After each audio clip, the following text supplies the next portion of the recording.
Bonsoir, nous sommes ravis de vous retrouver pour le numéro 6 de l'Odyssée du Samouraï 2000, le feuilleton qui traite bien évidemment du grand club sartois des arts martiaux et sports de combat. Ce soir, la thématique, c'est les emmerdes et vous allez savoir un petit peu plus avec nos invités justement, l'occasion de retrouver les deux cofondateurs bien évidemment du club, Philippe Lomo et Didier Lomo. Et nos deux invités ce soir, on va me dire, c'est pas péjoratif, mais deux anciens bons soldats du club. André Cotreau, bonsoir. Bonsoir. Et Conrad Rich, bonsoir. Bonsoir. Vous ferez partie de nos grands témoins pour parler de ces emmerdes qui ont jalonné, on va dire, les 40 ans de cette histoire du Samouraï 2000. Didier, par exemple, à commencer par les blessures, peut-être? Eh bien oui, il y a eu des blessures. Donc, il y a eu ma blessure à moi en 87, en 88, rupture des ligaments croisés qui a arrêté ma carrière, mais qui aurait pu arrêter la belle histoire. Il y a eu aussi d'autres blessures. Et voilà, et on a réussi à passer au-dessus de tout ça. L'histoire des inondations, notamment, qui n'ont pas épargné la rue des Acacias, si j'ai bonne mémoire. À l'époque, vous étiez... Oui, je me souviens de cette période. On était passé, un pompier était passé l'après-midi pour nous prévenir qu'on aurait peut-être une vingtaine de centimètres d'eau au sein du club. Donc, effectivement, on ne croyait pas trop. Donc, on a surélevé certaines affaires. Sauf que le lendemain matin, quand nous sommes arrivés, il y avait 80 centimètres d'eau dans le club. Là, on voit des images, justement, du quartier l'avenue Olivier Euzet, notamment, et puis forcément la rue des Acacias. Où là, on n'aurait jamais pensé voir des barques passer dans la rue face à notre porte, quoi. Donc ça, c'était assez curieux. Et vous ne seriez pas arrivé à bout de tout cela sans l'aide des bénévoles, dont on parlera justement tout à l'heure. Indispensable, les bénévoles. Qui sont le fondement de votre club. On aurait vraiment eu du mal à se relever autrement, oui, c'est sûr. Didier, les inondations, juste un petit mot. Tout détruire pour tout reconstruire, ça nous connaît. On avait cassé avec Philippe et puis les bénévoles, on avait cassé les murs, on avait cassé les vestiaires, on avait tout refait. Et puis finalement, ça nous a servi. Donc c'était un peu la particularité. Et il y a eu aussi la fermeture du pôle espoir de la fédération, qui aurait pu aussi arrêter un peu la carrière au niveau du Samouraï 2000, qui n'a pas été le cas. C'était quelle année, Didier, ça? En 2006, et on a créé le centre de formation juste après la fermeture du pôle, et finalement on a rebondi. Donc rebondir sur les échecs et sur les problèmes, c'est un peu ce qui caractérise le club. Et puis plus près de nous, bien sûr, il y a eu la période du Covid, de la Covid. Oui, la période de la Covid, vraiment, ça nous a fait complètement changer notre manière d'enseigner. On n'aurait jamais pensé faire des cours en vidéo ou par Zoom.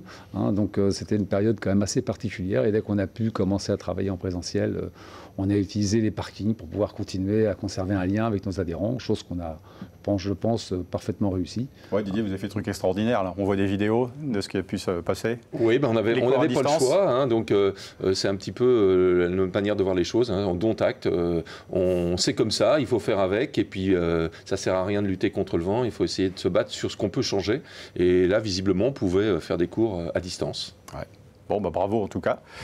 Voilà, cette force du collectif qui permet de soulever des montagnes, on en parle justement dans la deuxième partie de l'émission.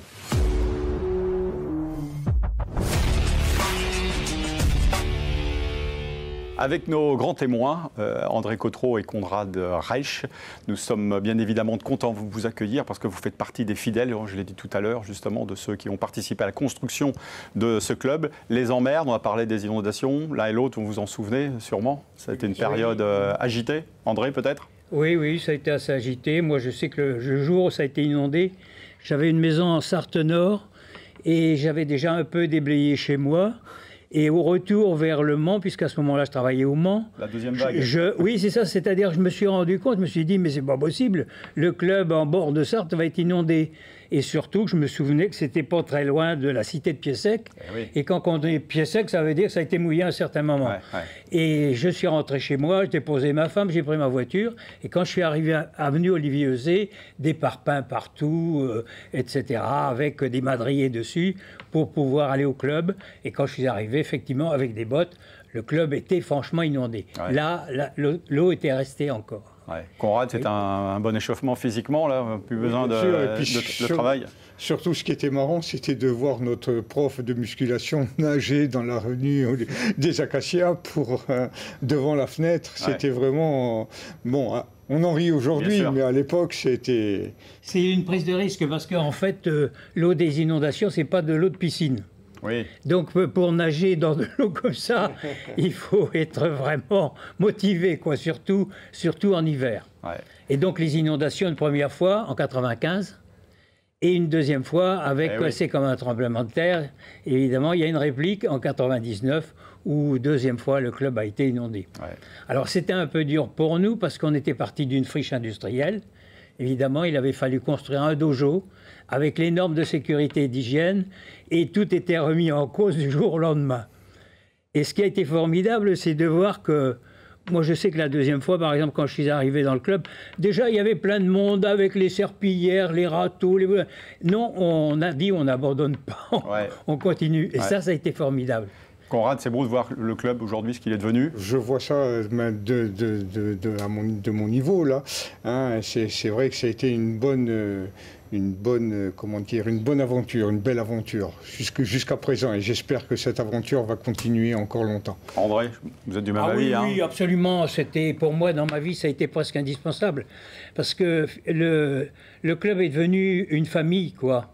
Et on a fait des voyages ensemble, on s'est connus, surtout en bas. Quand on était rue des Acacias, c'était vraiment une famille resserrée sur elle-même. Et c'est pour ça que tout le monde a participé.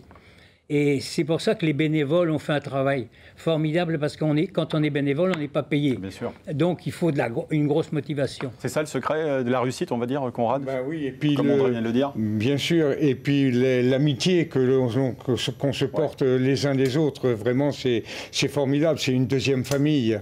Hein, je me sens vraiment au Samouraï comme dans ma famille propre. Ouais. Puis avec Dédé, on a quand même travaillé longtemps ensemble, on a fait des compétitions ensemble, on faisait équipe ensemble. Didier ou Philippe, un mot sur vos deux ambassadeurs? Oui, il résume bien. Venez pour nos activités, restez pour nos valeurs. C'est le t-shirt du club. Mais là, vraiment, c'est des valeurs qui sont mises en avant. Et ce n'est pas que dans le karaté, c'est dans la totalité de notre club, hein, qui a 21 activités. Et dans toutes les activités, on retrouve cet ADN, cette mentalité et les valeurs, c'est très important. En tout cas, merci, messieurs, d'avoir participé à cette émission, d'avoir contribué, on va dire, à amener votre écho aussi à la réussite de ce club. Tout de suite, on va passer à la troisième partie. À tout de suite.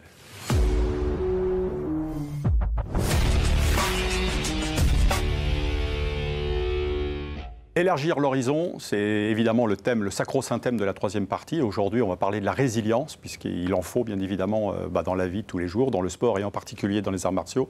N'est-ce pas, Philippe ? Oui, complètement. Donc effectivement, on a pratiqué les arts martiaux dans le combat.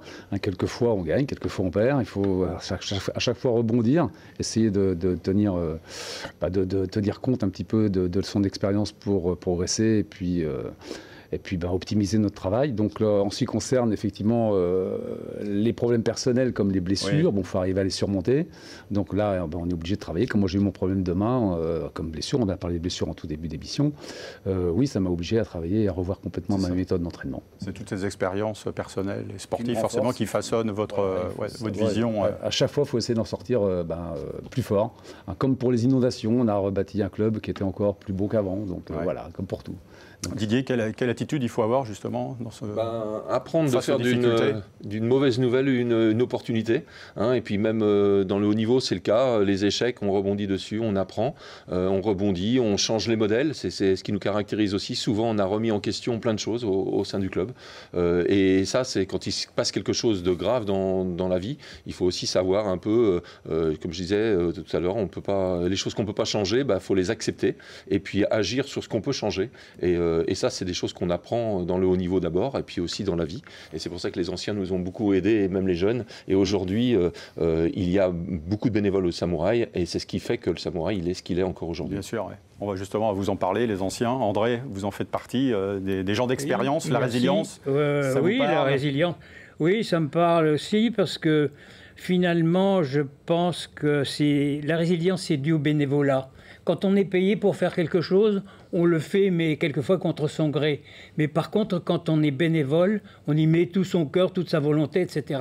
Et c'est comme ça, je pense, que le club a tenu. Ouais. Et surtout, on a été aussi entraînés par nos deux athlètes ici, qui savaient vraiment nous motiver, nous attirer. Et pour moi, qui étais plus vieux, ça a été important. Je ne sais pas comment je suis arrivé au club, mais d'un seul coup, j'ai eu envie de participer. Ouais. Et ça m'a apporté aussi beaucoup de choses. Bien sûr. Une expérience personnelle. Conrad voulait peut-être dire un petit mot. Le cœur est plus fort que la raison, on va dire. Toujours, oui, c'est vrai. Et puis, comme je disais tout à l'heure, on se sent bien, on se sent comme chez nous. Et puis, si je suis resté et si je reste encore, c'est en tant que bénévole, c'est que ça sort du cœur, ça nous fait plaisir. Et puis, avec des personnages comme Philippe et Didier, on est obligé de se sentir traîner. Il y a eu à ce moment-là une montée en puissance du club, avec des résultats sportifs, avec des gens qui étaient là et qui avaient envie de réussir. Ouais. Et surtout que nos deux sensei, comme on dit en japonais, avaient aussi envie de faire un métier, de faire du karaté leur propre métier. Et ça a entraîné beaucoup de choses, je crois. Et c'est ce qui a fait que ça a duré dans le temps. Oui, c'est ça. Ah oui, de toute façon, oui. Et vous avez su vous adapter, j'ai envie de dire que c'est l'importance de l'adaptabilité. Complètement, s'adapter à des diverses situations. Et puis aussi la passion, parce que c'est aussi ça le moteur, quoi. Avant d'être notre métier, c'était d'abord notre passion. Et aujourd'hui, c'est ce qui se caractérise tous les enseignants au sein du club, quelle que soit l'activité, c'est qu'ils sont tous passionnés. Et on peut voir que même les bénévoles le sont autant que nous. Et ça, c'est vraiment une force, parce qu'on donne, mais on reçoit. Quand on fait des cours, on s'aperçoit que c'est donnant-donnant. Et c'est ça qui fait qu'on sait s'adapter au public. On a des anciens dans nos cours, on a des grands champions. Et on sait s'adapter au matériel de chacun, on va dire, aux capacités de chacun. On sait s'adapter. Et ça, c'est quand même, je pense, ce qui est un gros moteur. Merci Didier, merci Philippe, Conrad, André. Merci à vous de nous avoir suivis. On se retrouve dans 2 semaines, le jeudi à 20h15, pour un nouveau numéro de l'Odyssée du Samouraï 2000. Bonne fin de soirée.